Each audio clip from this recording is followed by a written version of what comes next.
ஒரு காட்டில் ஒரே மாதிரி தோற்றமுள்ள 2 புள்ளிமான்கள் வாழ்ந்தனர். அவை பிரிக்க முடியாத நண்பர்கள். ஒரு நாள் மழை பெய்ததால் விளையாட முடியவில்லை. மழை நின்றதும் மழை மீண்டும் வருமா என்று கேட்டனர். அப்போது ஒரு முயல் வந்து மழை இனி வராது என்றது. மான்கள் இரண்டும் ஒரே மாதிரி இருப்பதை பார்த்து முயல் சிரித்தது. உங்களில் யார் திறமையானவர் என்று கேட்டது. நாங்கள் இருவருமே என்றன மான்கள். அதனால் முயல் ஒரு போட்டி வைத்தது. அந்த மரத்தை யார் முதலில் தொடுகிறாரோ அவருக்கு பரிசு என்றது. மான்கள் ஓடின. ஆனால் இருவரும் மரத்தை தொடாமல் நின்றனர்.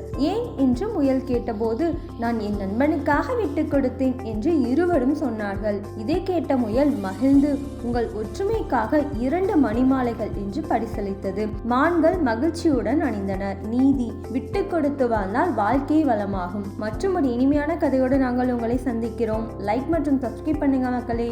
வீடியோ பார்த்த அனைவருக்கும் நன்றி.